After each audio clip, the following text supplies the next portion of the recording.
Welcome to the lecture number 22. So, till last lecture what we have finished is the instrumentation for the lifetime measurement, and today I would like to start a new topic, that is the effect of intermolecular processes on fluorescence. And basically what we are going to discuss is that how the fluorescence intensity will change because of different intermolecular processes at the excited state of the species. So, the most well known or well discussed phenomena for such kind of process is broadly represented as the fluorescence quenching, and in the fluorescence quenching, let us say you have this fluorophore solution in your cuvette, and upon excitation of suitable light source, right, the molecule will start fluorescing. So, let us say this particular molecule is giving bright green color fluorescence over here. Now, on addition of some outside agent, right, as I am adding over here, you will see that just I am adding one drop of the other molecule in it, and the color is like not that strong fluorescence, right, the fluorescence intensity decrease, right. Again, if I add little more of this compound from the outside, then the fluorescence intensity decrease again, and that will keep on go on as long as we see that concentration dependent fluorescence intensity change of this species. So, this phenomena is known as fluorescence quenching.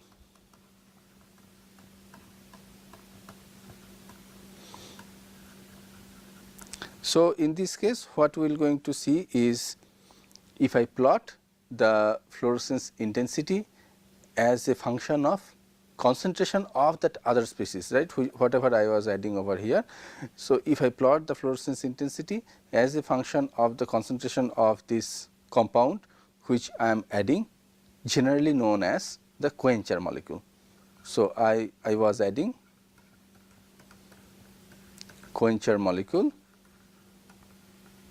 to my solution containing fluorophores.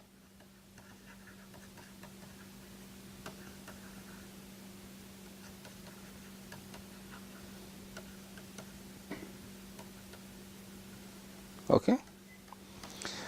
So, from here what I can do? I can simply plot the fluorescence intensity as a function of concentration of this quencher over here. So, let me do that. So, in that y axis let me plot fluorescence intensity, just simply denoted by I, and the x axis is the concentration of quencher. So, if the fluorescence spectrum is very strong, right. So, intensity is very strong when there is no quencher, that means 0 quencher. So, I will start from this point, and then as I will add this quencher, as the concentration of the quencher will increase in the solution, then the fluorescence intensity will keep on decrease. So, it will start from a value. So, that depends on the excitation light source, the concentration of the fluorophore present in the solution, like these are the main thing, and obviously the quantum yield of the fluorophore. So, depending on that I will get a particular value of intensity, and then that intensity value will keep on decrease like this way as I will change the concentration of the quencher. However, in generally this type of representation was not done in fluorescence quenching experiment. Rather, what people do is just plot I0 by I versus concentration of that molecule, quencher molecule, right. This quencher is just represented as Q. Okay. So, if I now plot I0 by I, what is that I0? I0 is the intensity 0 means for 0 Q, then that is called the I0, and then all those others are I for a different value of Q. So, what I am going to get when Q equal to 0, then I0 by I is equal to I0 by I0, this is equal to 1. So, it will start from the value 1. As I am going to increase the concentration of the quencher, the fluorescence intensity will decrease. So, the I0 by I, this value will be greater than 1. So, that total quantity will be greater than 1. So, what you will going to get? You will get such kind of plot, and with a specific slope, and that slope is equal to kq tau 0. I will come with this derivation later on. So, this kind of value, that whatever I have written, this slope is called the Sternberger quenching constant, which has some significance which we can discuss later on, but this is the whole as a phenomena, right, of the fluorescence quenching. So, what is going on? I am going to add some molecule which is referred as the quencher. Quencher means is quench something, that is the fluorescence. So, by addition of those outside agents, outside molecule to a solution of fluorophore, which is actually giving fluorescence emission from the sample, the fluorescence intensity is quenched. So, fluorescence intensity is becoming lower and lower as we add those type of molecule like the quencher molecules to the solution, and that is best represented in the literature or in several books like I0 by I. If you want, you can also represent it by just simply plotting I versus Q, but generally it is done for the convenience I0 by I versus Q, where you will get a straight line and the slope is known as the Sternberger quenching constant. I will come to the derivation of this, as I said. Okay. Now, let me give you some example of the reason for this fluorescence quenching. Now, obviously, we will going to ask that why such fluorescence intensity is decreasing by the addition of the quencher. There could be several reasons, right. First, I have written the collision with heavy atom, right, that could be one of the reason, or collision with the paramagnetic species or electron transfer. So, in this case, let us say for the electron transfer, the fluorophore which you have is actually in the excited state, and you remember that excited state is denoted by putting a star marks after the molecule. So, here I put the molecule as D, and here you see a star marks, that means this molecule D, which is known as the donor, is in the excited state. Now, if some other species, that Q I was talking about, that Q here is A, if A comes and interact with the D star, so that this D star is getting deactivated with some rate constant. So, you see here there is no star, that means this is not in the excited state, that means fluorescence will not come from this species. Eventually, you can also excite the A star A, like the acceptor in the excited state, and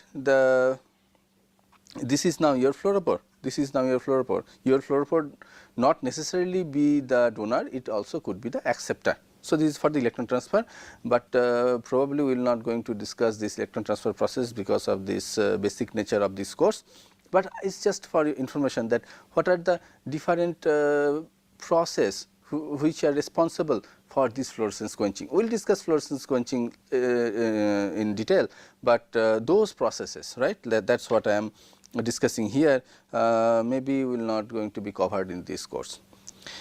Okay, so, the other type of mechanism is X-imer formation, like you see here this molecule M is in the excited state, right, this star, look at this star marks, and it may interact with another molecule which is not in the excited state and giving something like this, where the fluorescence of this guy is totally different than the fluorescence of this guy. It means that you will going to see the decrease of the fluorescence intensity for this M star molecule. It also could be the exciplex formation. In this case, this type of molecule, right, is interacting with a different type. Here this is M, this is M, this is in the excited state, this is in the ground state, and this is in the excited state, but here is totally different molecule. Although this is in the excited state, this is also in the ground state, but they are different molecule, and they can also form such kind of complex where the fluorescence signal is quite different than that of A star or D star, and you will see the decrease in the emission intensity of D star or A star. So, this is nothing but another type of fluorescence quenching. We can also have this proton transfer over here. So, probably this one I will going to discuss little bit. So, in this case, that if the molecule which you are going to use as a fluorophore, that means which will going to give you the emission under photoexcitation, right, that is my fluorophore, that is my fluorescence, right. In that case, this one of the hydrogen may be transferred to one base to make the conjugate acid and the conjugate base of this molecule.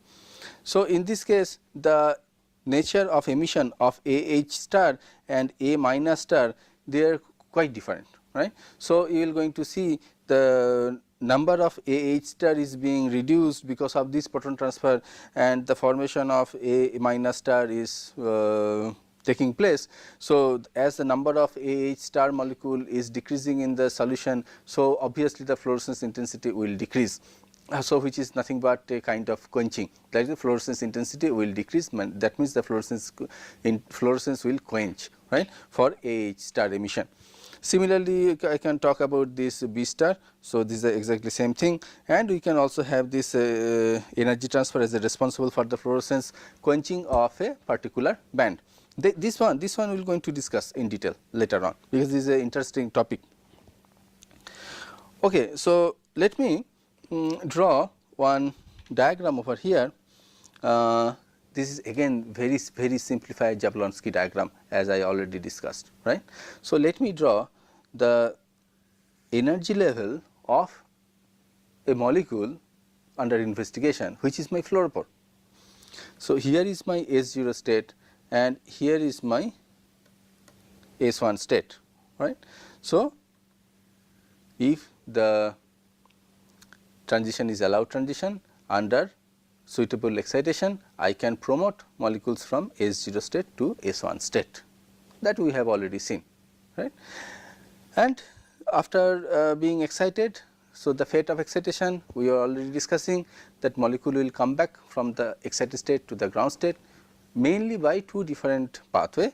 One is designated as the radiative pathway, where the dissipation of the excess energy is in terms of light, and the another types of pathway is the non-radiative pathway, where the dissipation of the excess energy is in terms of heat, you remember.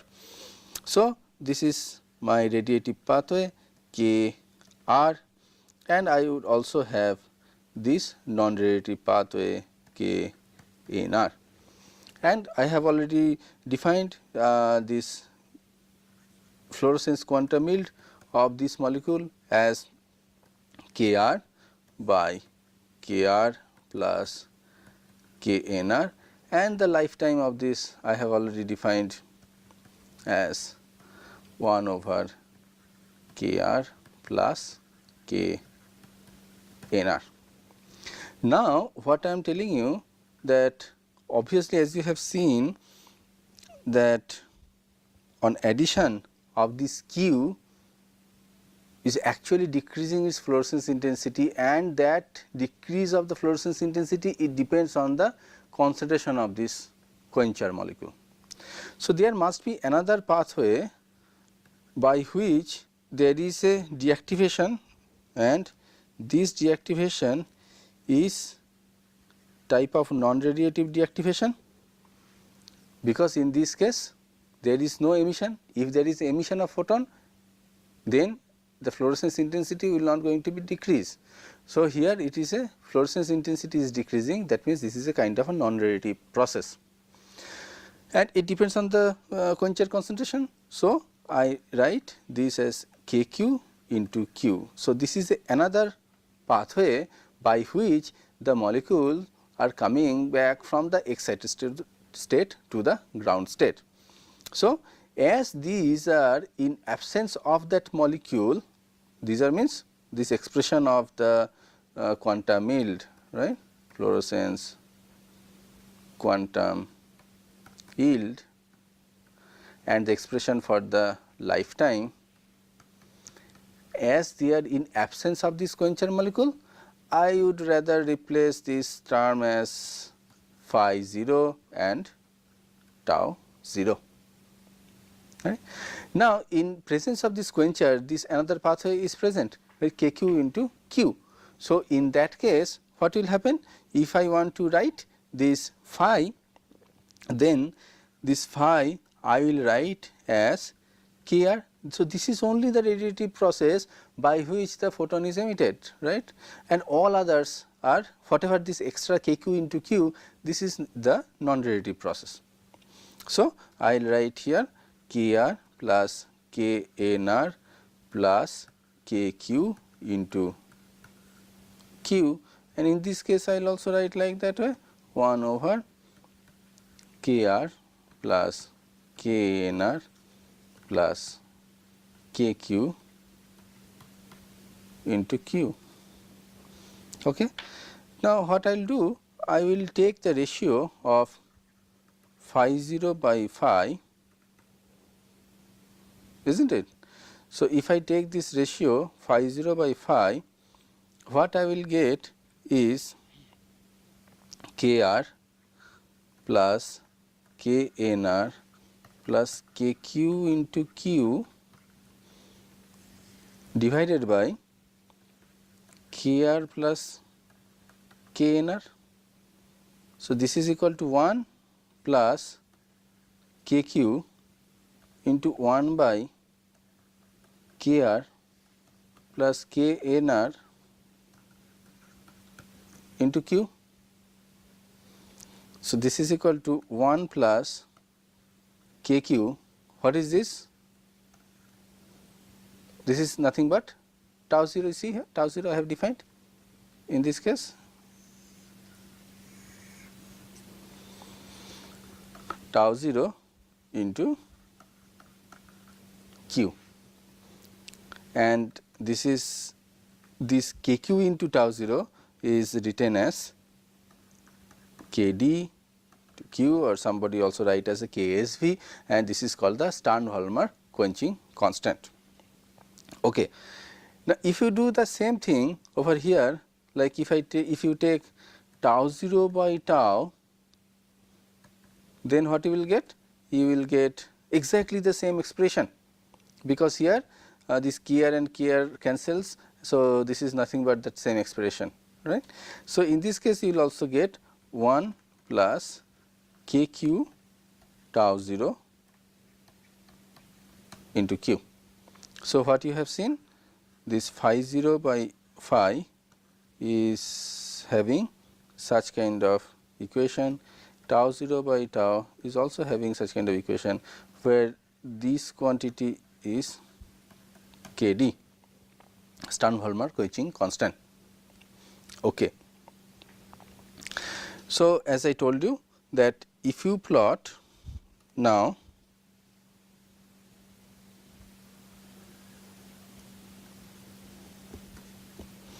phi 0 by phi, plotting phi 0 by phi and I 0 by I is same. Why so?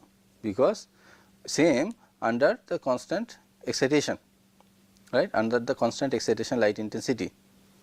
Okay. So, this is same as I 0 by I, that what I was telling you just a few minutes back. So, if I plot, this plot will start from 1 and you will get this type of different values as a function of Q, right. Now, if you plot tau 0 by tau, if you plot tau 0 by tau instead of phi 0 by phi, see here, the slope is exactly same. So, you should get exactly same slope as phi 0 by phi, tau 0 by tau and phi 0 by phi are exactly same, right. So, in this case, just try to visualize this thing. There is a fluorophore which is giving fluorescence, it has its own radiative pathway, own non-radiative pathway. Now, there is an external agent which is called the quencher is coming, interacting with the fluorophore, right, because of the collision, right. So, it is interacting and then it is creating a further non-radiative pathway which I have denoted as the Kq, which is also depend on the concentration. So, Kq into Q I have written in that term, and then the fluorophore is getting quenched, right, because of the creation of the extra non-radiative pathway in its photophysics. Clear? Now, question is that what will happen if the viscosity of the medium will increase? If the viscosity of the medium will increase, then those quencher molecule will not be able to interact with the fluoropore in that way. That means, the quenching phenomena will not be that strong, right. In other words, this whole phenomena can be represented as that this is kind of a dynamic process, like this is a collision between the two molecule is responsible for such kind of quenching. The quencher molecule should come and interact with the fluorophore, then only such kind of process will take place. So, this is a dynamic process. So, this type of quenching is known as dynamic quenching, right. So, this type of quenching is known as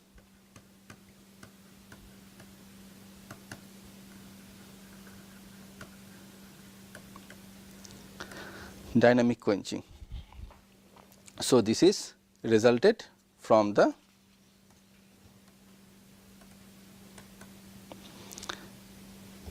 collisional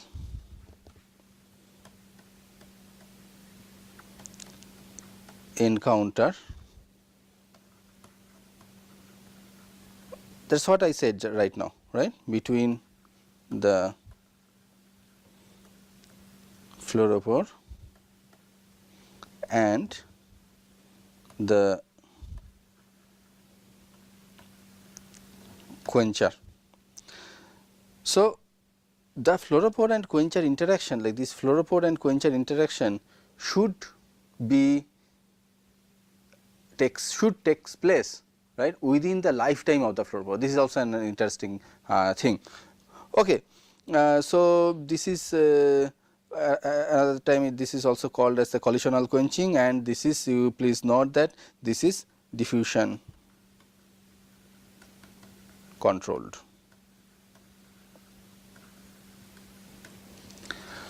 Okay, now let me discuss another type of phenomena.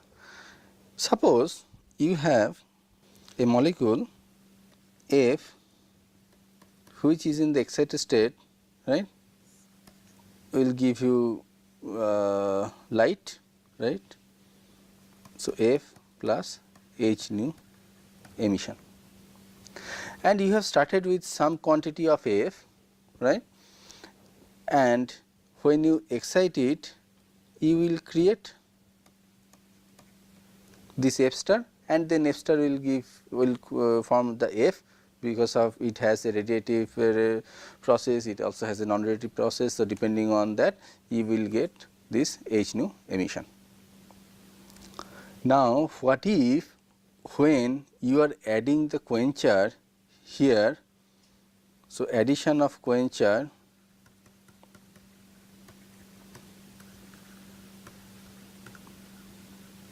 will take away some fraction of the F and complex with it, so that you are unable to excite that fraction of F from the ground state to the excited state.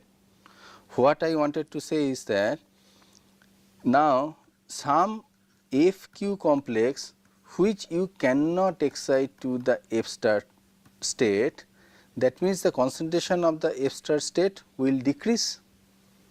If the concentration of the F star state will decrease, that means the fluorescence intensity will decrease.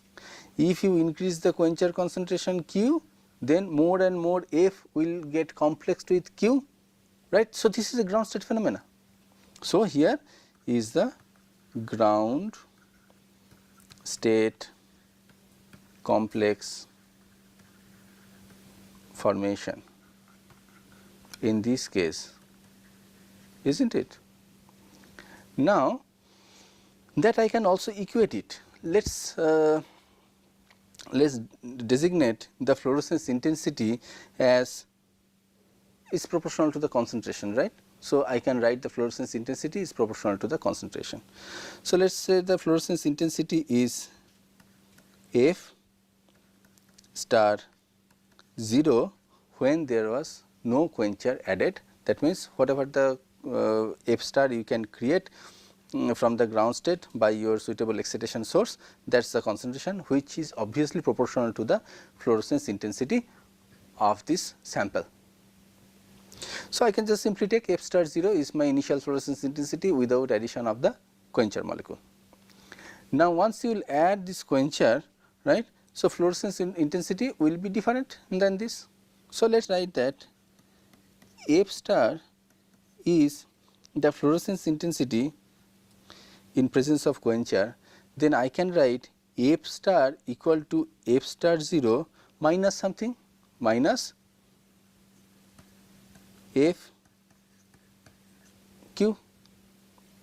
So, some fraction of the fluorophore is getting complex with q, which I cannot excite anymore, right, and all the remaining F are excited to the excited state, or I can write F q, that concentration of F q equal to F star 0 minus F star. So, I can write some equilibrium constant F q divided by F star into q. So, this is equal to F star 0 minus F star divided by F star into q. This is equal to 1 over q into F star 0 by F star minus 1. So, rearranging F star 0 by F star is equal to 1 plus Ks into Q, and this F star 0 by F star is nothing but I 0 by I, that is what I argued like. So, I can write I 0 by I is equal to 1 plus Ks into Q. You see this form of this equation and you look at the form of the other equation. So, you see this form phi 0 by phi, this form phi 0 by phi equal to 1 plus Kd into Q, here I 0 by is equal to 1 plus Ks into Q, they are exactly same. So, in this case also, right, this case means where the ground state complex formation takes place, and because of that the fluorescence intensity is decreasing as I am adding the quencher molecule in my medium. So, in this case the mechanism is completely different. In the other case the mechanism was the quencher molecule is coming and interacting with the excited state of the species which is responsible for the fluorescence, and it is creating another pathway, another non-radiative channel, so that the fluorescence intensity of the molecule is decreasing, because fluorescence intensity means quantum field, that means Kr by Kr plus all the non-radiative processes. But in this case there is a ground state complex formation is taking place. As this ground state complex formation is taking place, I am not going to have enough fluorophore in the excited state, and that is why the fluorescence intensity is decreasing. The two phenomena are completely different, the mechanism is completely different, but the equation are very similar or exactly same, right.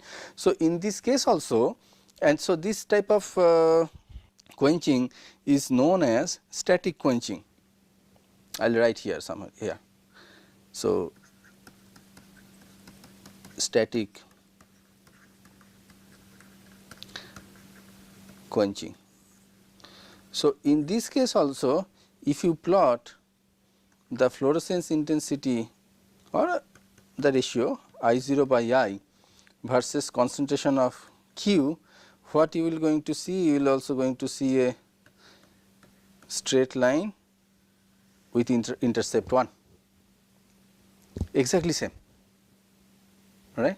Now question is how we are going to distinguish whether it is a static quenching or it is a dynamic quenching.